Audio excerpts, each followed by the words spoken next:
We don't have to do it.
A station location on Miami Boulevard has not been actually designated. There's nothing that, there was nothing for us to say that it's gonna be.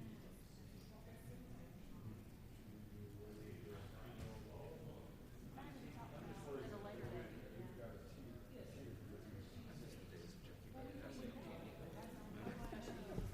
It's been a while. You can restart the tradition now. I was in Botswana, Zimbabwe, Namibia, and South Africa. Gorgeous climate. Dry, so they won't get rain. It stopped raining at the end of April. Not raining again until November. In Namibia, Zimbabwe, Botswana. You want to hear all South Africa. Is it cold in South Africa? It was continued. I do know that. The next one. Staff, are you ready? Talking to Mel. I think Chair Harris is ready. He was saying. Staff, are you ready?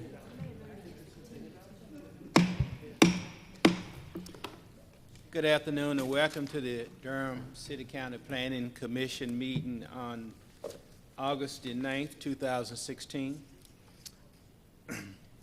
The members of the Durham Planning Commission have been appointed by the City Council and the County Board of Commissioners as an advisory board to the elected officials. You should know that the elected officials will have the final say on anything before us tonight. If you wish to speak to an agenda item, please go to the table on my left, your right, and sign up to speak. For those who wish to speak, please state your name and address clearly when you come to the podium. Please, each side, those speaking in favor of an item and those speaking in opposition to an item will have 10 minutes to present for each side. The time will be divided among all those wishing to speak. Finally, all motions are stated in the affirmative, so if a motion fails or ties, the recommendation is for denial. Thank you. Could we have the roll call, please? Mr. Alter. Present. Mr. Bryan. Mr. Busby. Ms. Freeman. Present. Mr. Ghosh. Mr. Gibbs. Mr. Harris. Present. Mr. Hornbuckle. Present. Ms. Hyman. Present. Mr. Johnson. Mr. Kinchin. Mr. Miller. Present. Mr. Van. Present. Mr. Whitley. And Madam Chair, for the record, and I wish someone would move this, I received a request for absence for Commissioner Johnson and Commissioner Kitchen. Move excused absence for both of those commissioners. Second. The motion on the floor is to excuse Commissioner Johnson and Commissioner Kitchen for this meeting tonight. All those in favor of that motion, please raise their right hand. All those in opposition? All right, thank you. Do we have any adjustments to the agenda? Thank you. Good evening, Planning Commissioners. Grace Smith with the Planning Department. We do have one adjustment. As you received an email notice, the case for 4830 Hope Valley Road, Z1500016, that case has been officially withdrawn by the applicant. And so we would remove that from the agenda this evening, and that is the only adjustment I have. I can verify that all legal requirements have been met, and affidavits for notices and publications in the newspaper are on file in the Planning Department. Thank you, Commissioner Miller. Grace, did the applicant in that case indicate a reason for the withdrawal or any intention with regard to that Hope Valley property in the future? I believe the reason they withdrew is because they're not compliant with the comprehensive plan, and they realized that the UDO states that the governing body shall not approve that request. They may come back in the future, but for now, it's withdrawn as far as I know, so. You're welcome. Thank you. Sir, I don't know if you're here for the rezoning for the property, Hope Valley Road. That was withdrawn, so we will not hear it tonight. Okay.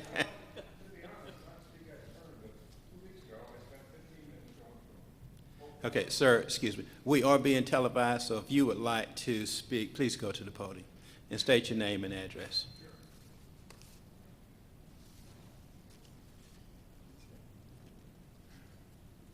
Bob Felty, Hope Valley Farms North.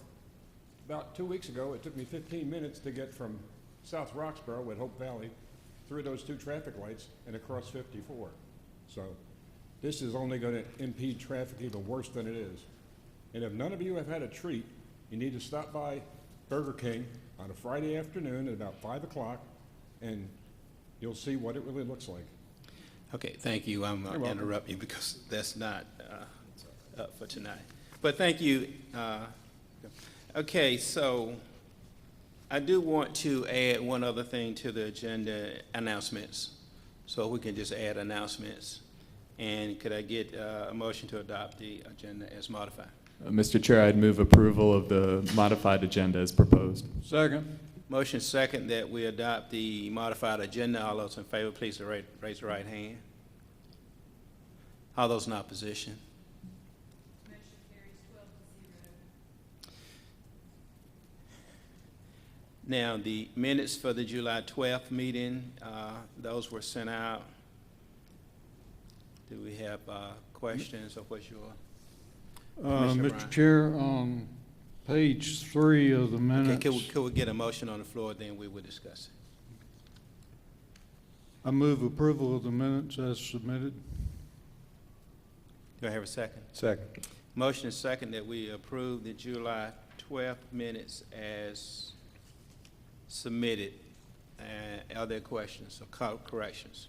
On page 3, under the Ellis Road Townhomes, number B, under public hearing, at least one person spoke in opposition. I remember him. He was the man who had concerned about the traffic in the school, and Commissioner Van actually captured the fact that he spoke in his comments. And then the second correction under that is that the motion that I made was to reopen the public hearing and continue for 60 days. Madam Clerk, did you get that? This was 9 to 3. Are there any other modifications, corrections, or additions, subtractions? If not, the motion on the floor is to approve the minutes as submitted with the necessary corrections. All those in favor, please raise their right hand. All those in opposition? Motion carries 12-0. Mr. Chairman, I'd like to make a follow-up motion that we also approve the attached consistency statements from that. Thank you. Second. Motion is second that we also approve the attached consistency statement. All those in favor, let it be known by showing the right hand. All those in opposition? Motion carries 12-0. Thank you. Now we will go to item 5. We open a public hearing for the comprehensive plan amendment for the Patriot Business Park, A160 quadruple A6 816-816-08. Good evening, Laura Woods with the Planning Department, and I am presenting the case this evening. The applicant is Michael J. Kane, P.E. It is within the city's jurisdiction. The request is to change the tier boundary from compact neighborhood to suburban, and there are no overlays. The acreage is approximately 55.88 acres, located in southeastern Durham County at 4050 Patriot Drive. It's actually a portion of a much larger site. The site is transected by the boundary of the compact neighborhood. The location is east of Miami Boulevard, south of General Electric Drive, and north of Chin Page Road. Existing land uses to the north are vacant and industrial, to the east vacant, to the west industrial, and to the south vacant and industrial. As you know, if you've been with us a while, planning staff used 4 criteria to evaluate the proposals, and basically there are 3 questions. Is the proposed change consistent with the intent, goals, policies of adopted plans?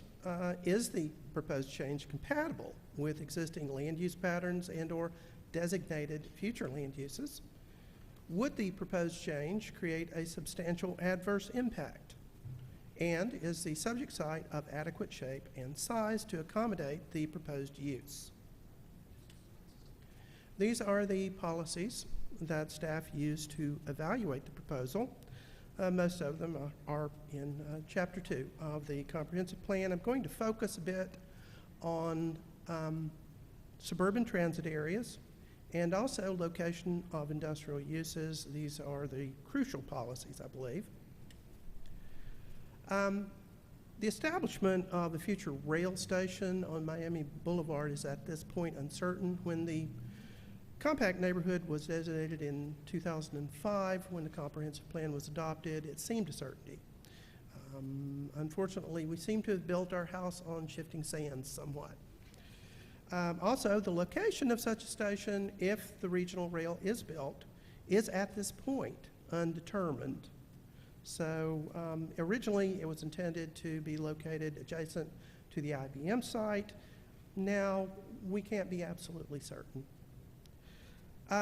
The design requirements for comprehensive neighborhoods may inhibit the location of large industrial uses because of the design commitments that are necessary within a compact neighborhood. And that is somewhat in conflict with other comprehensive plan policies regarding the study of the location of industrial land. I have cited this particular study in the past. The planning staff completed the report in 2013, and we identified 5 criteria for marketable industrial land. We have a lot of industrial land in Durham County. It is not necessarily all marketable for industrial uses. The 5 criteria are proximity and access to major roadways, access to municipal services, sufficient size to accommodate large industrial uses, and by that we mean 25 or more contiguous acres with minimal environmental constraints and not adjacent to residential neighborhoods. The study also highlighted that in the future, say the next 30 years, we could be facing a shortage of undeveloped, marketable industrial land. Now this site is surrounded by industrial.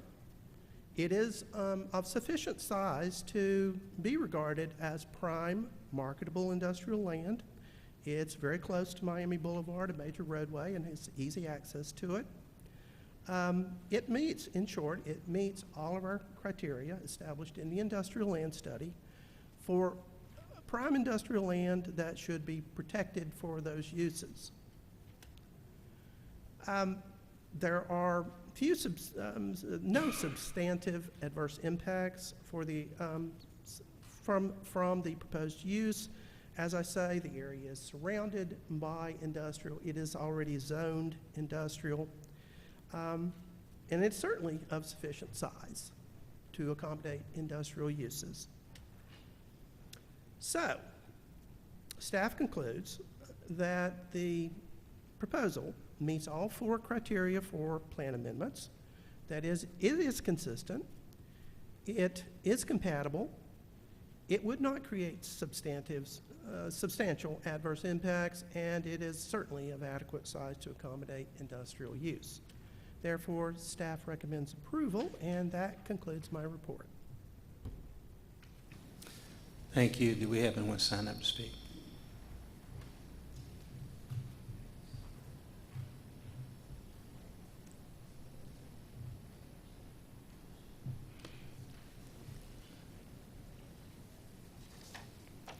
We do have one gentleman sign up to speak, Mr. Michael Kane.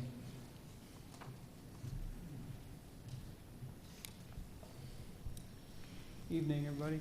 You have 10 minutes. My name is Michael Kane. I'm with Capital Civil Engineering of 1011 Pemberton Hill Road in Apex.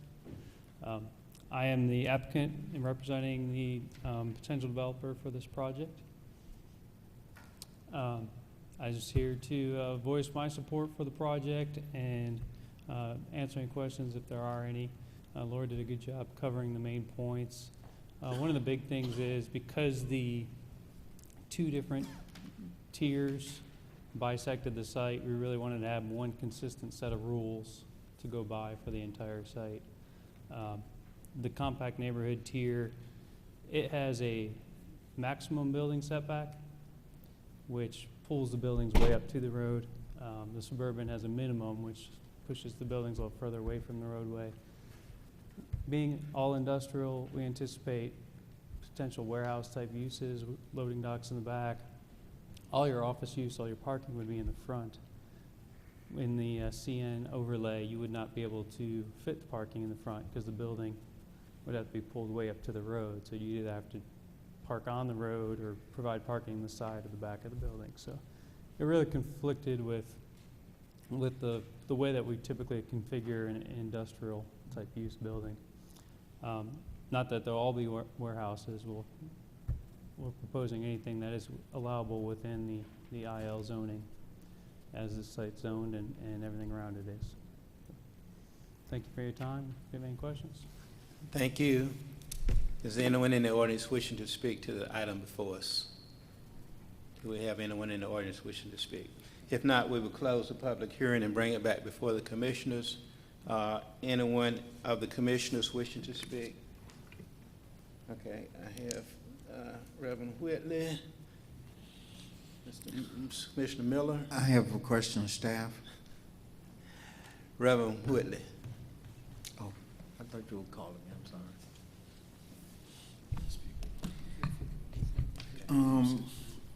I really want to vote for this, but I'm curious if this is going to be a industrial site, suburban site, and it's surrounded by other industrial properties. It would be like an island. Is that going to create a flood of people coming to develop suburban tier properties along that piece of highway? I mean, that piece of that. I mean, how does this affect our plan to bring industrial property there? The change, if it promotes the development of the property as industrial, would be consistent with the zoning and with the current long-range land use, with the exception of the compact neighborhood tier, which transects the entire site. Okay, so maybe I'm not phrasing my question right. I want to know whether it's going to create a problem down the road.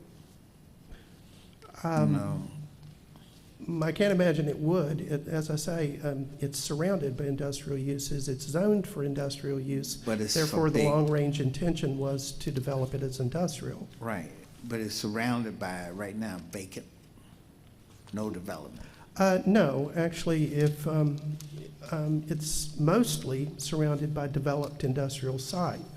To the north, immediate north, it's vacant, but just north of that is a developed industrial site. To the east is vacant. To the south is mostly already developed as industrial, and to the west is IBM. Right. It's largely, the area is largely developed as industrial. It's adjacent, also adjacent to Research Triangle Park, which, as you know, is one of the largest generators of employment for Durham County. Well, the question, I think you answered my question. I'm just have to wait and see.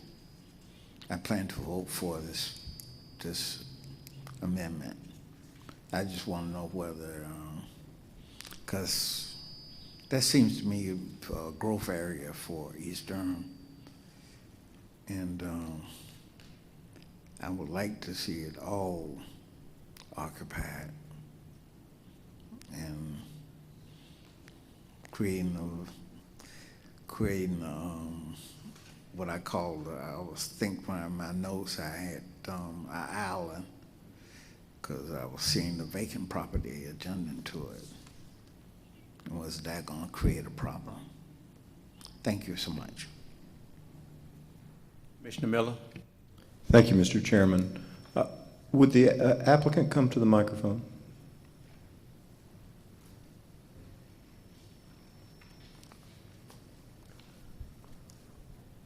If the setback requirements for the compact tier were the same as they are for the suburban tier, would you have made this request? There's one other item in the CN tier that is not as applicable to an IL zone property, and that has a maximum parking ratio. And in the suburban tier, there is a minimum and a maximum. And typically, from what we're seeing in the industry. So that's another UDO section that's implicated? Yes. Okay, thank you very much. So, Mr. Chairman and members of the Commission, I am against this tier boundary change. Essentially, I want to note to begin with that this is essentially a rezoning, not really a plan amendment, even though we're doing it in the plan amendment sphere. I mean, what the change that the applicant is hoping to accomplish is not a change in the comprehensive plan per se, but in the provisions of the EDO, and this is one of those places where tier boundaries are not just plan boundaries, but also zoning boundaries, because if you move the tier boundary, you change the zoning regulations applicable to the piece of property. So although we are talking about this in the context of a plan amendment, and I'm not saying that that's not appropriate, I do want everyone to realize that essentially what we're talking about here is changing the development regulations inside on this particular piece of property by changing the tier boundaries. I am against this simply because this piece of property makes up 20% by my rough calculation of this compact neighborhood tier. And that's a big change to a tier. So big, in my opinion, that it raises questions of whether or not we should even have this tier. And when changes to either the zoning code or the comprehensive plan are made that so dramatically affect our compact neighborhood tiers that in my opinion it raises a question of the continued viability or the utility of the tier as a planning idea, then I would like to treat the whole thing, the whole question of whether or not this tier should continue as one thing rather than in a piecemeal sort of way. Let me explain it this way. So I've looked at this in the zoning atlas, and I've looked at this on the comprehensive plan. Staff is right. This entire compact neighborhood tier, except for a tiny office institutional strip on Miami Boulevard, is zoned is zoned industrial. In the future land use map, it's designated industrial, except for that little piece. And so we've always known this, but we've also decided that we're going to, as a planning principle, that we're going to reserve this compact neighborhood tier for a different sort of development based upon our transit aspirations as a community in the future. If I may, Mr. Chairman. Thank you.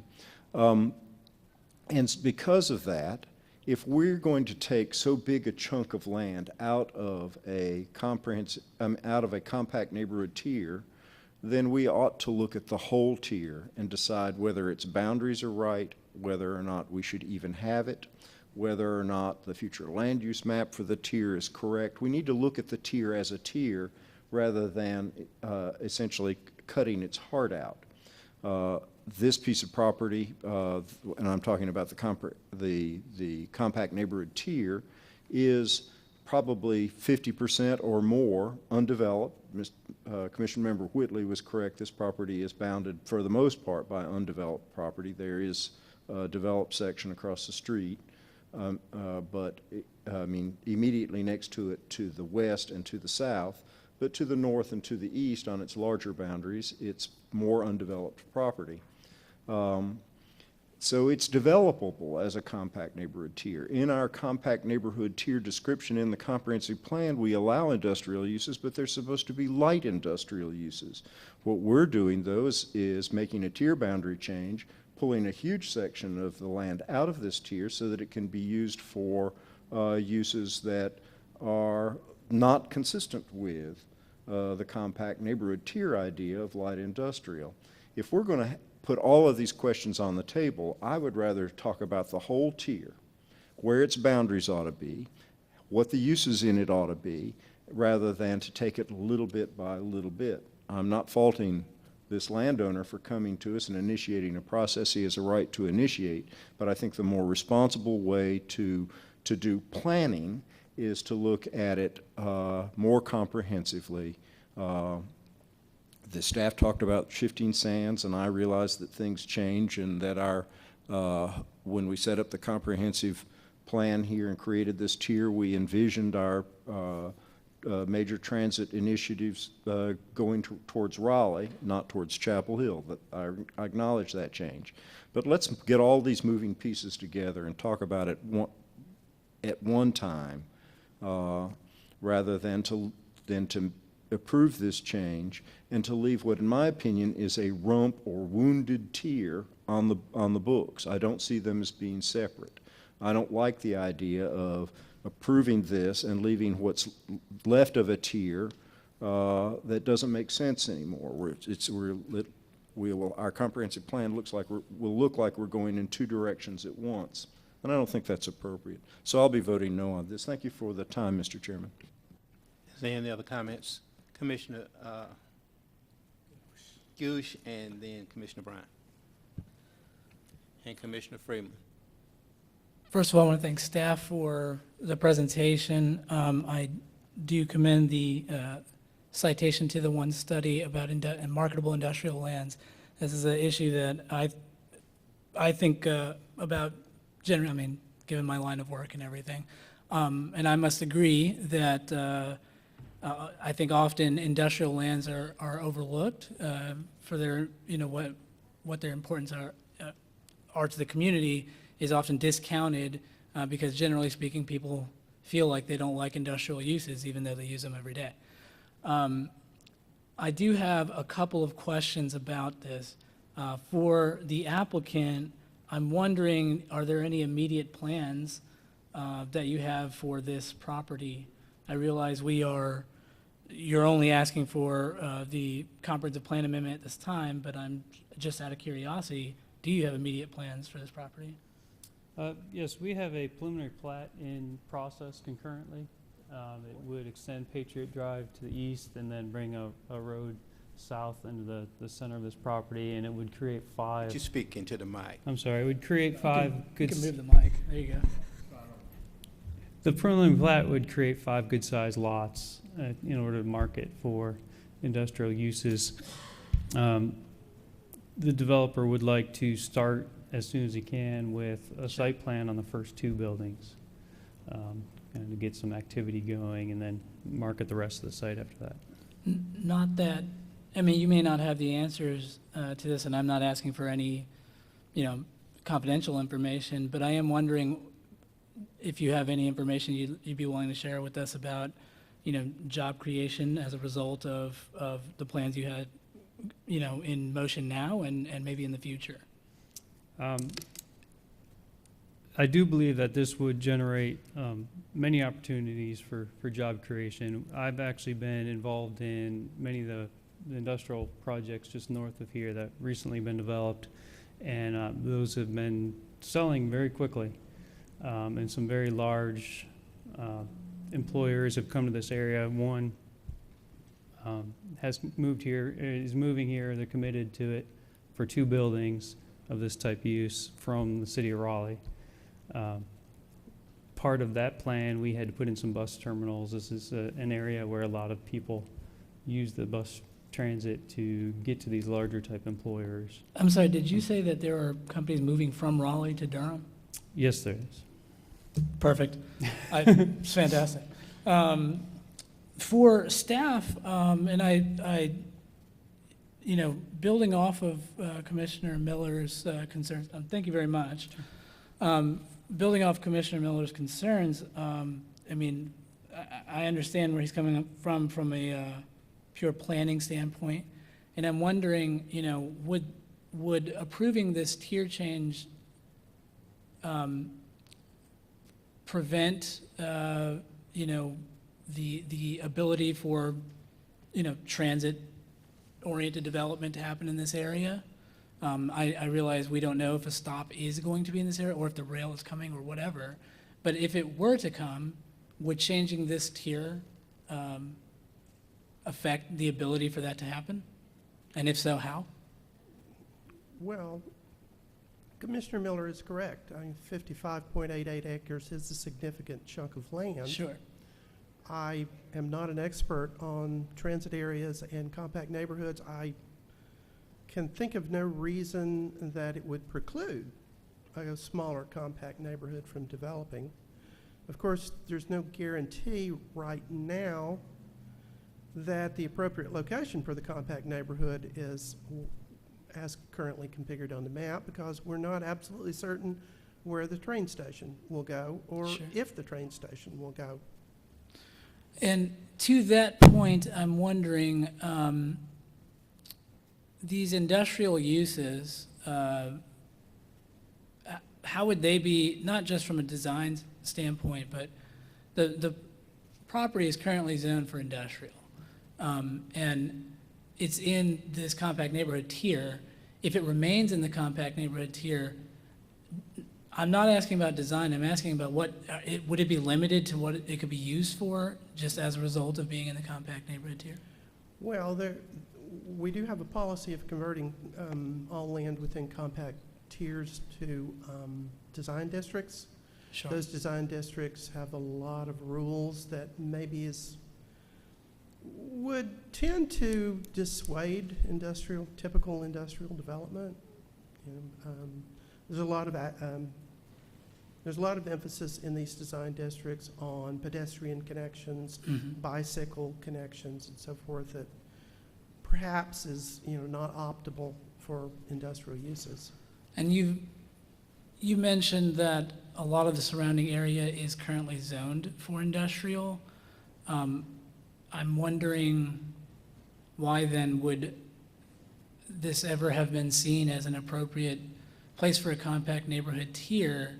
And maybe you can't answer this, but I mean, if it's supposed to be pedestrian oriented and we have industrial uses going on here, what would be the point of that? Well, Commissioner Whitley and Commissioner Miller's point about the vacant land within the compact tier is well taken.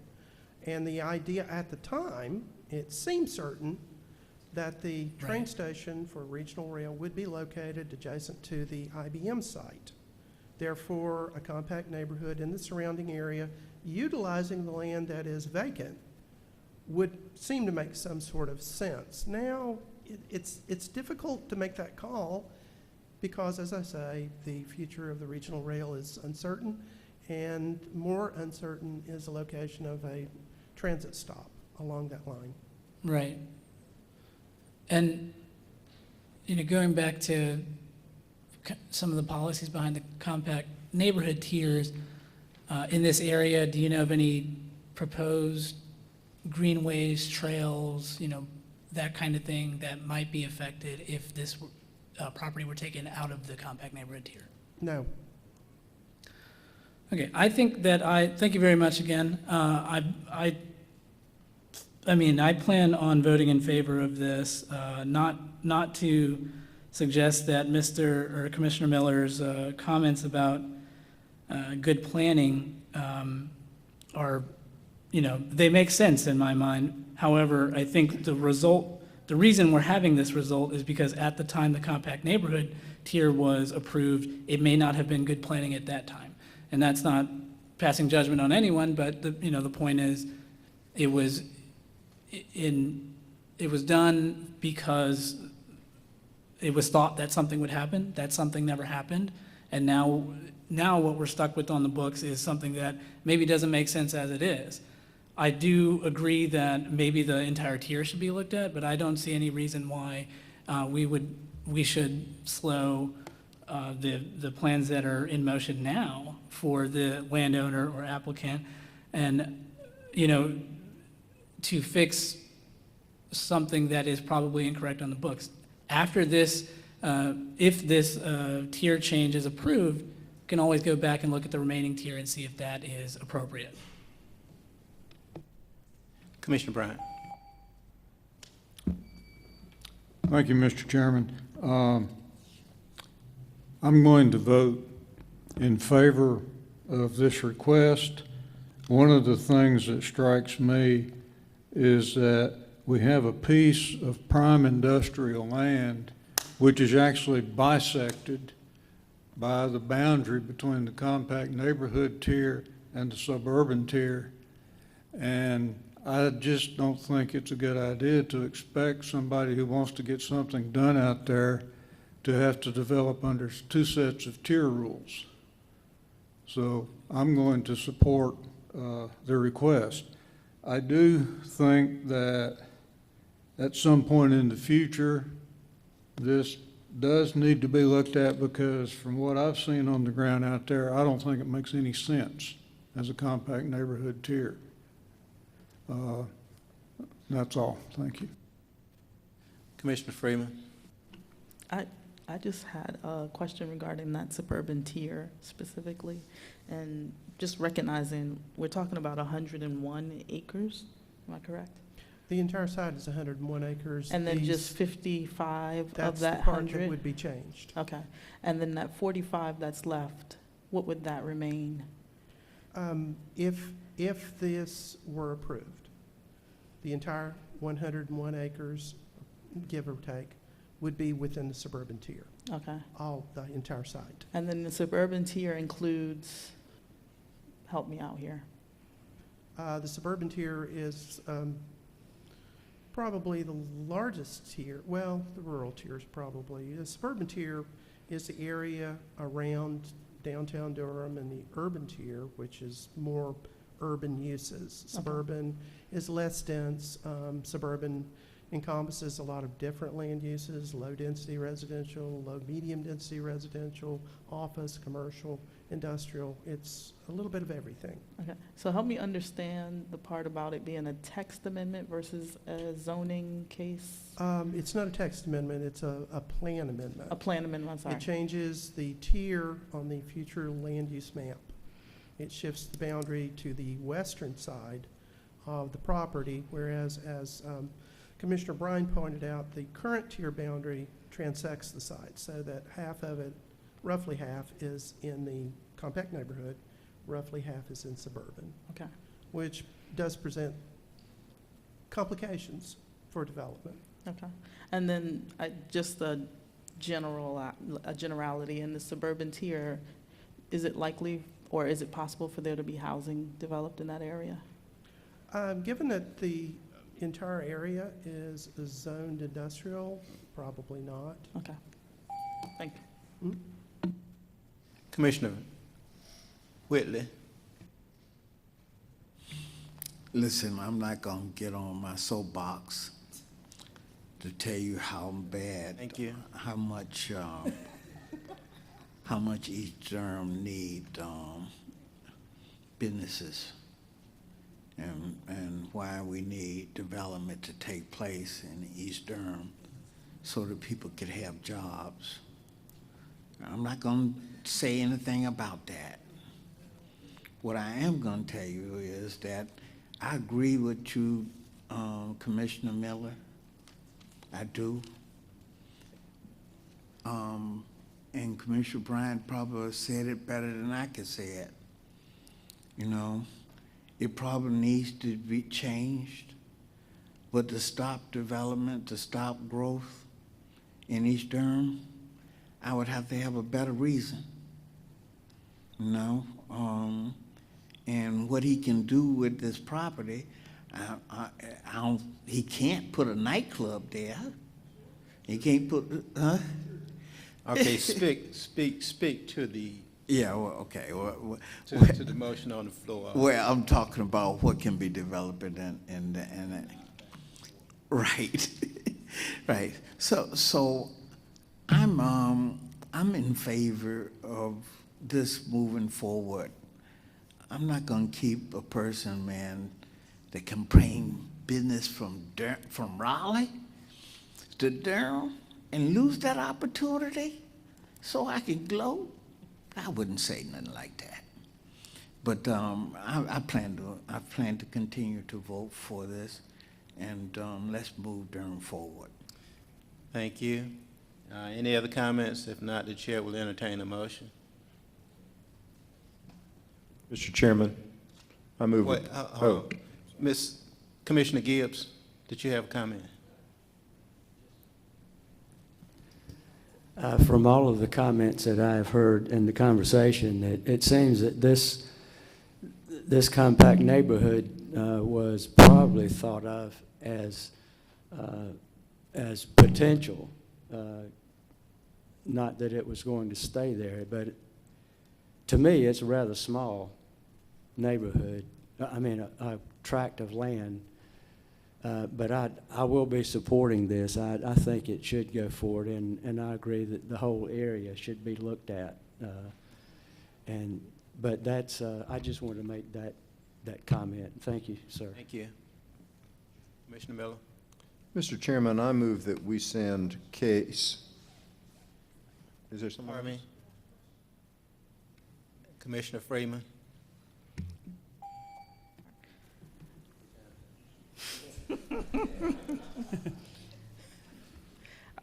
You mentioned that the Perlin plats, and I was trying to understand what that meant. If you could just explain. Preliminary plat? Okay.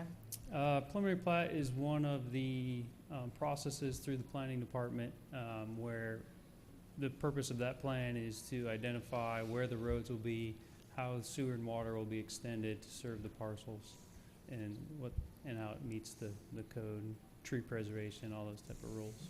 Okay. So with this change, and you're being able to lay out the roads and trees and everything else, are you saying that this business is coming from Raleigh to Durham?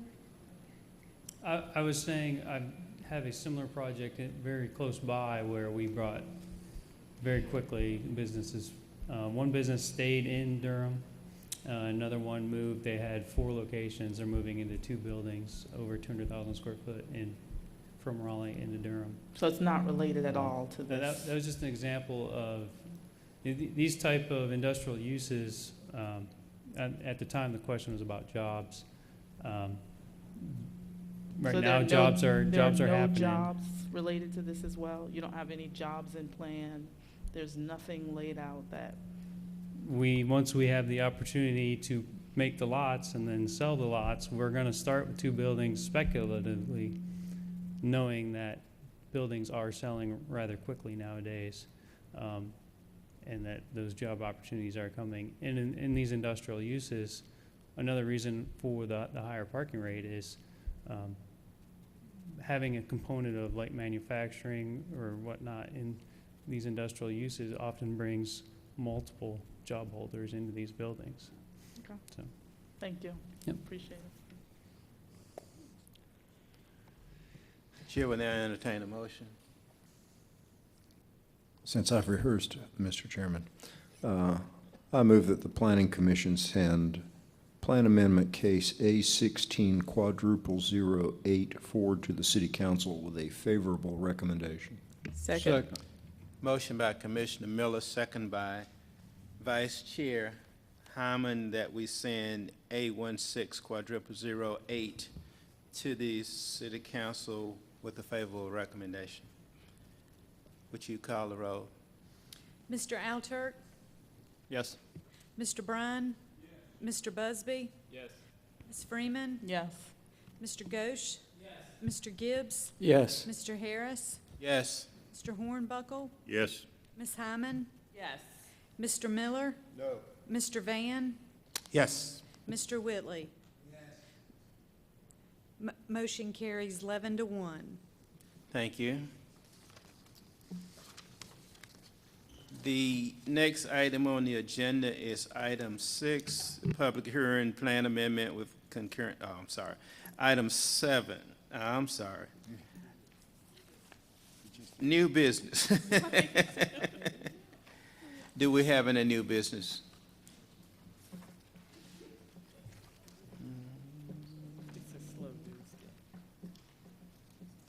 I'm assuming you would like to know what you have in store for next month. Yes, ma'am.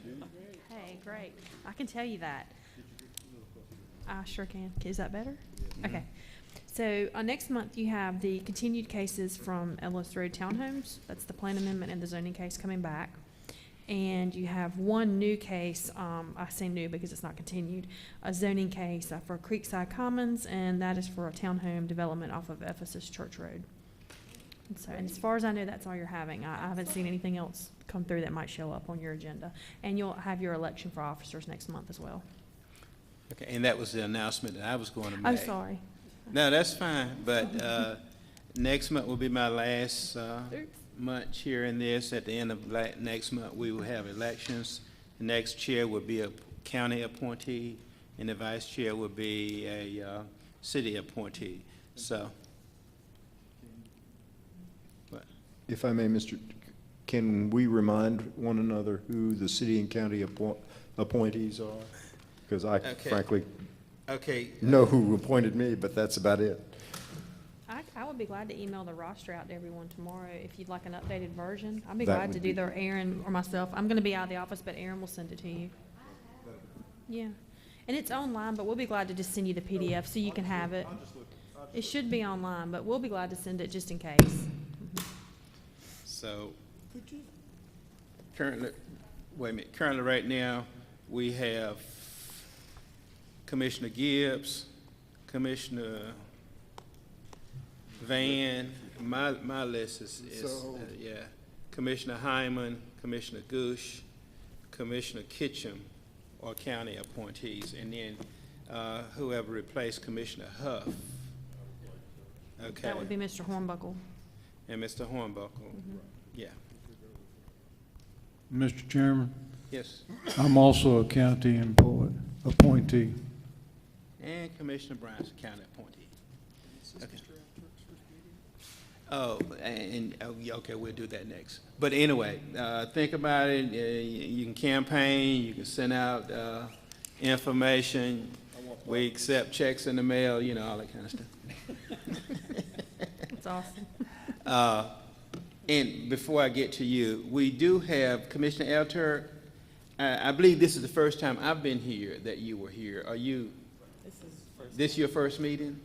So what we'll do is actually introduce ourselves to you, and we'll start with Commissioner Freeman and come around this way, and then you can introduce yourself to us. And then we'll go to Commissioner Whitley. I'm Commissioner Freeman, Deidreana Freeman. I should say Ms. Deidreana Freeman. I am married, and I am a city appointee. I live near downtown, on the east side. My name is Charles Gibbs. I'm a county Lebanon district appointee. This is my second, I'm heading into my second term.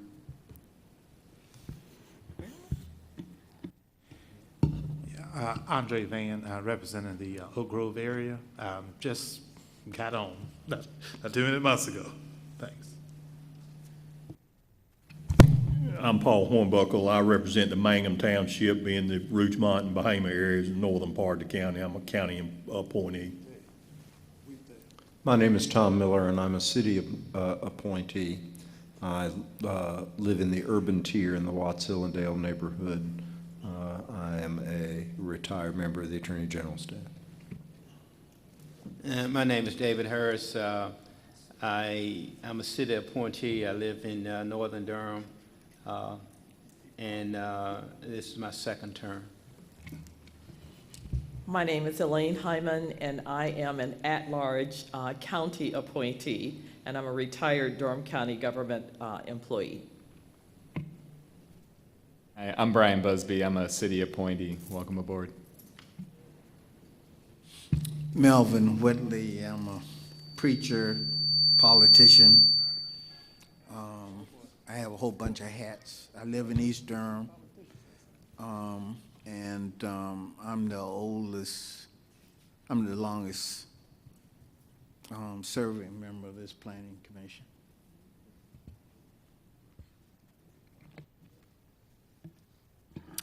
I'm George Bryan. I'm a county appointee representing Triangle Township, which is in the southern part of the county. Neil Ghosh, I'm a county appointee at large. I'm on my first term, so I guess I'll be here a while. Hi, everyone. My name is Akram Alturk. I'm relatively new to Durham. This is now starting my third year here in Durham. I live just a couple miles north on North Duke Street.